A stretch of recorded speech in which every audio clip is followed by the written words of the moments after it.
No Hotel Nacional, Rogério Sganzella entrevista Mojica Marins.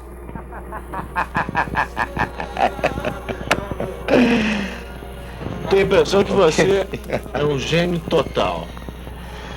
Agora, Sganzella, o que seria gênio? Gênio princípio do quê? Princípio do quê? O gênio fabricado? O gênio nato? Eu sei lá, entendeu? Vejo sobre o gênio algo diferente, não um gênio bitolado, não nos livros, entende? É o gênio que nasce sem saber nada e faz tudo para que os outros fiquem sabendo, entende?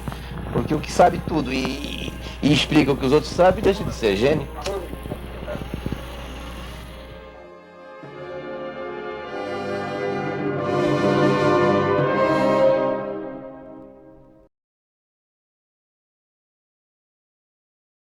O Mojica acaba sendo um cara tão doido, assim, tão delirante, no melhor sentido disso, que eu acho que nos filmes dele isso está muito claro, em que talvez não seja o último efeito especial que interessa, mas a possibilidade da construção de atmosferas. Mas o que ficou marcado na história é que ele era um cara tosco, sem noção, cômico, todas essas coisas. Em parte porque ele aparecia na televisão em qualquer programa que lhe oferecessem.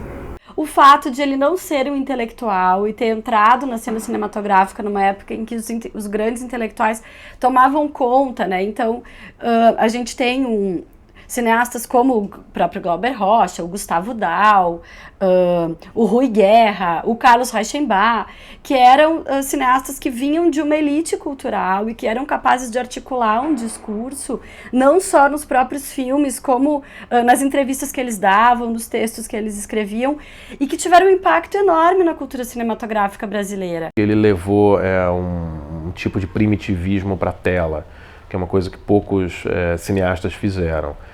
E os cineastas que fizeram cinema, entre aspas, primitivo, eram caras de um nível cultural muito mais alto do que o Mojica. Só que ele tem esse imaginário do horror muito intenso na cabeça dele. Então, quando ele está parado pensando em alguma coisa, já pensa numa maneira espetacular de trucidar uma pessoa, de abrir o corpo no avesso, não sei o que lá. E é uma expressão artística, digamos assim. Quer dizer, é uma vontade de filmar algo que supere cada vez mais o que ele já fez. Mas ninguém é assim, né? Nenhuma pessoa normal é assim na vida real, a não ser um assassino. Essa história da dualidade aí do personagem e criador e criatura, né, do Mojica e do Zé do Caixão, eu acho que é a única no cinema mundial. Eu não vejo exatamente como uma contradição, eu vejo como uma somatória de duas faces de uma mesma moeda. Assim, eu acho que ele joga muito bem com isso. Enfim, nós dois. Porém, eu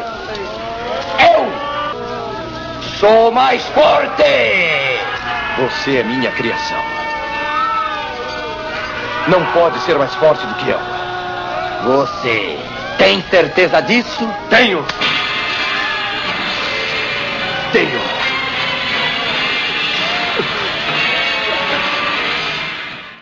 O Zé acha que ele veio de um planeta muito elevado e ele não achou a razão ainda de estar num planeta tão degradado. Ele está procurando a razão disso. Ele era um personagem muito avançado para a época dele. Então você pegar um filme como A Meia-Noite Levarei Sua Alma, que é de 64, quer dizer, o filme foi feito há quase meio século. E você tem um personagem que blasfema, que fala aquelas coisas sobre religião que o Zé do Caixão falava. Se hoje é chocante, eu fico imaginando há 50 anos atrás. Um país católico como o Brasil, ele desrespeitar a Sexta-feira Santa, ele caçoar de um padre, né? Ele até obrigar pessoas a comer carne para mostrar que aquilo é uma bobagem e tal. Eu acredito que num país católico como o Brasil, na década de 60, aquilo foi algo que, enfim, surpreendeu, pegou todo mundo desprevenido.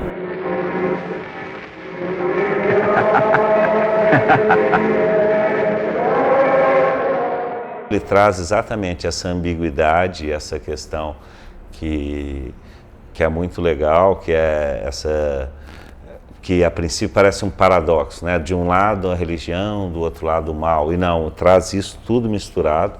Particularidades dele, que é essa coisa, principalmente de acreditar que a vida eterna pode ser conseguida através do sangue e tal, né? Por ele ser um cara muito preso à ciência, à realidade, a gente pode enxergar, sem delirar muito, que ele é uma composição de personagens clássicos do horror em geral, né? Tanto da literatura quanto do cinema, só que de uma maneira que o Mojica processou totalmente particular. Parte do encanto do cinema é por essa possível singularidade, mas ele é singular, ele tem um estilo. Ou seja, ele tem uma subjetividade que se realiza. Ele é sujeito, ele não é uma massa, não está perdido numa massa amorfa ou massificada. Ele tem uma assinatura. Ela é a primeira obra cinematográfica de horror autoconsciente no Brasil, né? E ele conseguiu criar um personagem brasileiro, usar espaços brasileiros que eram até então espaços que não tinham sido explorados muito pelas histórias de horror. O espírito e o tipo de história, ele captou bem essa essência da brejerice brasileira, que é uma coisa muito ligada em folclore, muito ligada em superstição. E eu acho que o Zé do Caixão encarnou isso muito bem, entendeu? O fato de ser um monstro um monstro que parece mais real do que outros. O que faz esse Zé do Caixão único é ele unir gêneros incompatíveis, teoricamente, e criar um personagem que acaba sendo único porque não pode ser é simplesmente uma versão brasileira de um cientista louco ou de um lobisomem ou de um vampiro. Não é. Ele tem a motivação própria dele. Eu danço de acordo com a música. Se eu vou num lugar que é todo mundo quietinho, bonitinho, aí eu também vou. Se é um lugar de roqueiros, aí eu me solto. Se é um lugar de caras descrentes, eu também me solto. Eu danço conforme a música e ganho todo mundo, né? A figura do Zé do Caixão, ela é muito interessante, né? Assim, a figura, a construção física, né? Porque se por um lado, né, ele trabalha, né, com alguns estereótipos, como a capa, a caixa, mas ele também acabou criando uma forma de falar e acabou criando uma mitologia em torno das unhas. Ele é um humano, mas ele é um humano peculiar e que tem um jeito de se colocar e de se vestir que é muito diverso. O que o Mojica conseguiu fazer com o Zé do Caixão foi criar uma figura dessas, que gerou uma curiosidade, que tem um drama próprio, né? Ele é quase um herói trágico, porque ele comete o erro trágico de querer ser mais do que os outros homens, e aí ele vai viver a tragédia dele no primeiro e depois no segundo filme. Nos filmes dele, ele é um coveiro, ele é o José Felzanatas, ele lida com as pessoas da cidade e tal, só que ele é o demônio em pessoa também. Ele mata sem cerimônias, assim. Ele fala, essa pessoa está me prejudicando, vou matar e vou sair livre disso, porque eu estou acima do bem e do mal.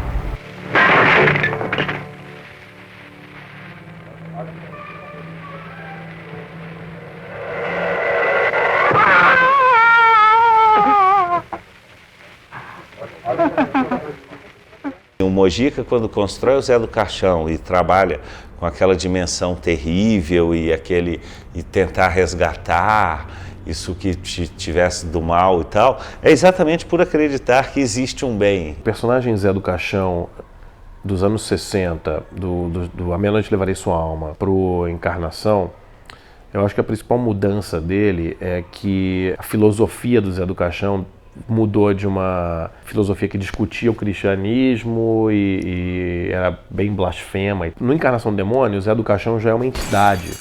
Tipo, ele não é como se ele fosse Deus, diabo e Zé do Caixão no mesmo patamar. O que estão esperando? Atirem!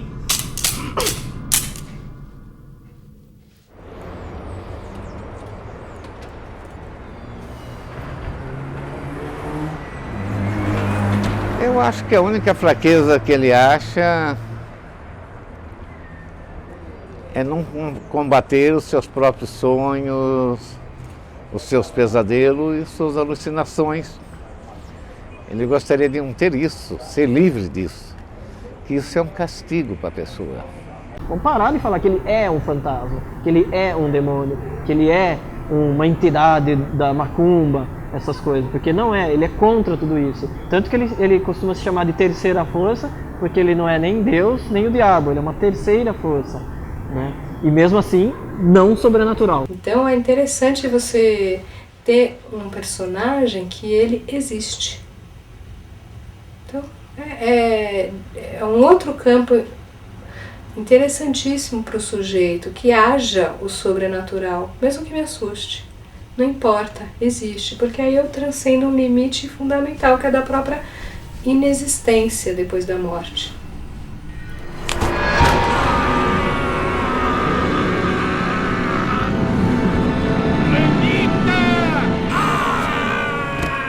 Vocês estão na minha mente, mortos malditos! Não, não, não! É imaginação! Não creio! É mentira! Mentira! Ele tem uma série de soluções criativas interessantes, de um repertório cultural meio disperso, mas que ele tem um pouco de Padre Antônio Vieira, ele tem um pouco de Exu, ele tem um pouco de capa-espada, ele consegue articular várias tradições ali numa figura. Ele é o psicopata, né, do cinema mais contemporâneo, ele é um serial killer. Ele conseguiu ali criar uma solução que ela é interessante de qualquer forma. Não tem mocinho nos filmes dele. Quando tem, são mocinhos patéticos, né? Figuras assim que vai morrer mais cedo ou mais tarde. Então no A Meia-Noite Levarei Sua Alma, ele mata o melhor amigo, estupra a mulher do cara, entendeu? E mata a mulher porque ela é estéril. Quer dizer, ele faz o que ele quer. Ele não tem regra, não tem punição, não tem polícia, não tem justiça divina. Ele toca o terror na comunidade sem nenhum poder sobrenatural. Na verdade, o poder que ele tem é de ser muito mais mal do que os outros, né? E de ter uma obsessão e tal, de ter o filho perfeito. Nossa, as mulheres com as tatuagens, tudo pelada, me levaram lá, pô, mais de 1000 pessoas, tudo pelado, tudo tatuado, Zé. Eu falei, porra, e já estavam sacrificando, já estavam pensando em sacrifício humano. Então a gente tem que pôr, e tem muita coisa errada por aí que você tem que ir por ordem na casa. E só você mostrando ser superior é que eles vão te ouvir. Se você entrar na deles e falar assim, não. Você tem que ter coragem e falar mais alto e partir para a ignorância. O Mojica, ele filma com muito realismo, ele coloca os atores em pânico. E ele precisa disso porque são atores que não têm formação dramática. Talvez essa certa impressão de realidade seja o que gere uma situação um pouco maior de angústia ou de claustrofobia. E isso pode ser muito assustador, mas é um outro tipo de assustador, né? Que não é aquele medo do desconhecido, que é a base do horror clássico, e é mais o susto do horror moderno, que é aquele incômodo que a gente tem por ver a violência de uma maneira bastante explícita. E no caso dele, com os atores mobilizados de maneira bem intensa. Que minha maldição te alcançará. Jamais serás o filho que ambicionas. Em todas as reencarnações, viverás à procura do teu sonho louco e impossível. Eu vou sofrer, eu vou gritar no cinema, eu vou ficar com medo, mas eu me disponho a isso, eu me preparo para isso, eu pago ingresso para isso.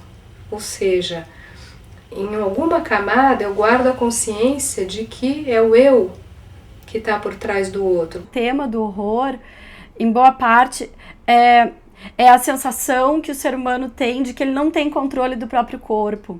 Então, temas como o pesadelo, a menstruação, o parto, a doença, a morte, estariam na base da sensação do horror. O medo nos filmes de horror, ele muitas vezes acompanha a época, né? E acaba sendo uma metáfora dos medos daquela época. A gente pode dar vários exemplos, né? Por exemplo, o medo americano de uma ação terrorista faz com que as pessoas topem ser violadas na sua privacidade. Sequestro, violência, assalto, terrorismo, homem-bomba. Então, quais eram os medos dos anos 60? Sem dúvida que você pode historicizar um afeto. Aquele era um momento que em vários países do mundo estava pipocando os primeiros filmes de horror. Então, no México, na Argentina, na França, que é no final dos anos 50, que começa a ter as histórias de horror. Então, o Mojica, ele tá no espírito do tempo dele. Ilustre dama de las tinieblas, pronto resurgirás de la nada y volverás a la vida para conferirme la omnipotencia que tanto he deseado. Ele lida muito bem com essa questão da gramática do terror. Hoje em dia é interessante você pensar no trabalho do Mojica também, retrospectivamente, quando existe um mito e que a gente nunca sabe o que é verdade ou não, o que é mito, mas se as aranhas eram falsas ou verdadeiras.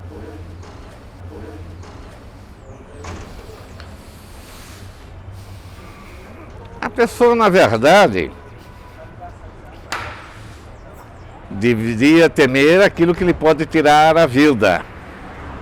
É um bandido armado, lhe apontando para a cabeça, para o coração, e você não ter uma defesa. De uma cobra você pode realmente, com o próprio veneno de cobra, você pode curar uma mordida de cobra. E aranhas assim por diante. E um tiro na cabeça lhe tira a vida. Ele consegue fazer uma transição, digamos, do horror antigo para o horror moderno, porque a base do horror clássico é que surge alguma ameaça sobrenatural que mete medo nos personagens e a gente fica, de alguma maneira, com medo junto com eles ou com medo por eles. Que ele desperta medo, ele é interessante para mim, ele é necessário para mim. É uma fonte onde eu posso pulsar, né? Posso jorrar, coloco ali aquilo que eu estou vivenciando, né?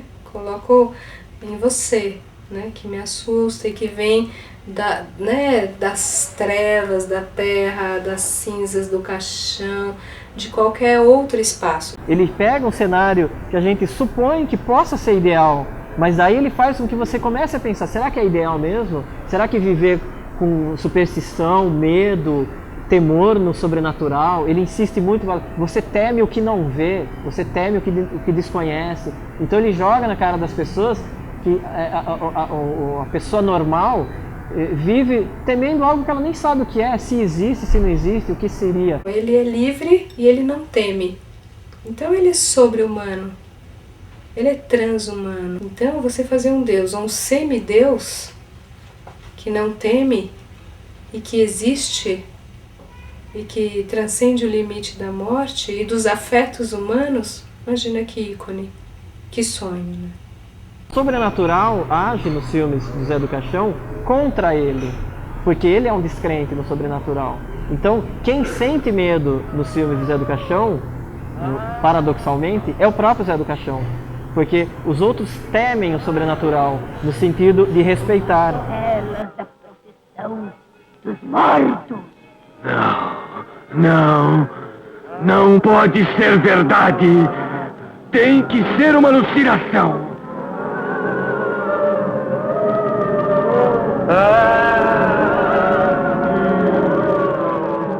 Então o vilão acaba sofrendo a justiça do além. Isso é interessante na história que ele cria, né? Ele articulou, na verdade, muitas tradições numa figura só. E acho que o Zé do Caixão ele tem isso, ele acaba tendo muito medo, as coisas dão errado para ele. Então as pessoas, ao mesmo tempo que ficam com medo dele, se compadecem. Aquilo assusta, é assustador. Então as pessoas que estão falando isso não viram isso ainda. Lá no Amazonas você vai e mexe com esse negócio de vampiro, é violento, né? Dá medo e e é de verdade. Você vê aquilo e assusta. Eu entrei numa caverna lá, um bichão desse tamanho. Uma sala escura, né? A história contada no escuro, uma possibilidade de um susto. Então, eu acho que medo e cinema é uma coisa que tem uma relação muito forte. O filme de horror é feito para desestabilizar a pessoa, não é para enchê-la de sentimentos nobres, né? A ideia é deixar a pessoa perturbada. Porque o cinema é o espaço da claustrofobia. O cinema é um espaço do medo. Essencialmente, os filmes do Mojica, eles não são assustadores, eles são chocantes. Então, ele usa mais o choque, a agressão física, o repulsivo, né, como elementos para agredir a plateia do que necessariamente o medo. O tipo de medo que o Mojica dá é muito mais puxa para o grotesco e para o impressionante. Ele sabe fazer cenas de susto, de tensão e tal, mas basicamente ele trabalha em cima do choque, né? De agredir, da pessoa ter os olhos furados, ser queimado vivo.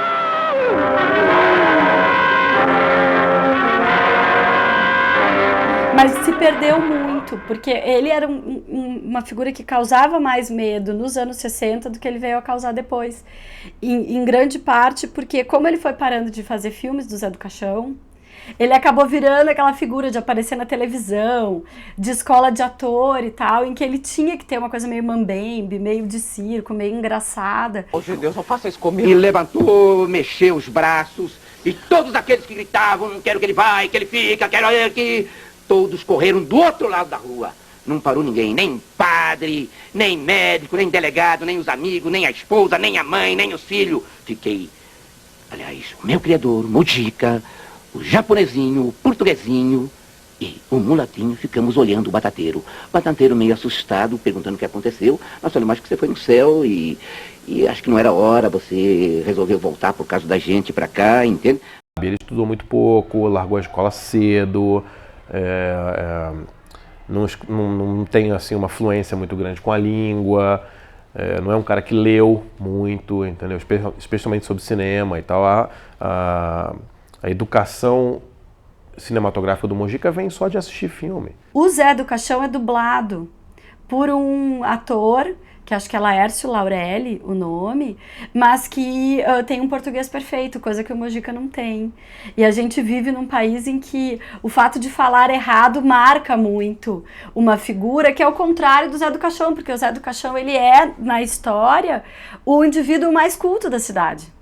E quando o Mojica é visto falando errado, aquilo desmoraliza de alguma maneira a figura do Zé. O Mojica também, ele fez muitas coisas na vida dele no trabalho que não são boas, ele sabe disso, entendeu? Como qualquer cineasta que trabalhou para sustentar a casa, ele fez um monte de filmes por encomenda, ele passou por um monte de dificuldades financeiras, onde ele teve que fazer muitos filmes horríveis e fazer participações em filmes péssimos. E outro problema é o próprio comportamento do Mojica, que era muitas vezes um comportamento suicida, né? Quer dizer, de se vincular a investidores que não eram de confiança, de vender os direitos dos filmes antes da hora e de cometer uma série de erros que ele mesmo reconhece. Enfim, é a vida, né? As pessoas cometem erros. O Mojica, ele está nesse caldeirão de preconceitos. Infelizmente, o cinema dele sofre desse tipo de preconceito por todos os lados, né? Um cinema de terror, um cinema brasileiro, um cinema com um orçamento que não se compara com os estúdios americanos. Então eu acho que ele está no meio dessa guerra. Mojica dirigiu o quê? 33 longas metragens profissionais em película? Quantos cineastas brasileiros fizeram isso? Né? Então quer dizer, o Mojica merece ser respeitado pelo que ele realmente fez. Seria muito legal que os filmes estivessem mais disponíveis, passassem mais na TV, você achasse mais em locadora, para as pessoas poderem assistir com um certo distanciamento crítico também, né? Lembrando que o filme é de 1964, e analisar de uma maneira um pouco mais justa, e não ele ser julgado pelas aparições em programa de TV e tal, porque é uma coisa injusta com ele. Os filmes mais antigos, eles são muito especiais mesmo, eles têm um espaço e uma mitologia própria ali que ele cria do Zé do Caixão, né, e daquelas mulheres e desse filho. Na verdade, o Zé segue uma palavra de um assessor de Hitler, que a mentira, quando repetida muitas vezes, torna-se uma verdade. Era um cara para ser um ídolo, assim, né, pelo que ele tem de pop, por ser um grande artista multimídia. O Mojica é um artista multimídia, um cara que trabalhou com quadrinhos, fotonovela, rádio, cinema, o que for. O cinema é a arte mais cara do mundo. E o Mojica consegue ser bem sucedido na arte mais cara do mundo. Escrever um livro, pintar um quadro, gravar um disco, são tudo coisas mais simples do que você conseguir finalizar um filme profissional em 35mm. E o Mojica fez isso mais de 30 vezes. E eu acho que tem, de alguma forma, tem também, é um tipo de cinema que a gente faz hoje, um monte de gente faz hoje, que existem referências. E é claro que uma referência ao Mojica é sempre fundamental no cinema brasileiro, né? A gente deve muito a esse cara. E aí estou eu pesquisando para trazer, quem sabe, uma mensagem, a minha maneira. Todo mundo tem uma maneira de ver as coisas, eu tenho a minha. Entende? Quem sabe com essa violência em que eu mostro nos filmes, com essa descrença que chegam a dizer: Zé, você não tem religião? Não. Tem uma religião mais certa do que todos. E me abra, não é o caso de ser ateu. Não sou ateu, porque tenho religião, acredito em algo. Minha religião é cinema.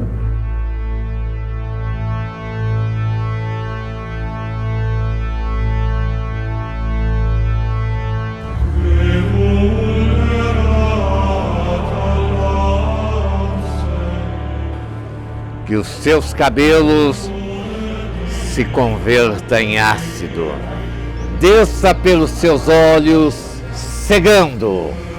Desça pelo seu corpo até suas partes sexuais, destruindo tudo e deixando só o seu intestino aberto e as suas tripas caídas pelo chão, e que você se arraste por toda a eternidade, sentindo as dores do inferno.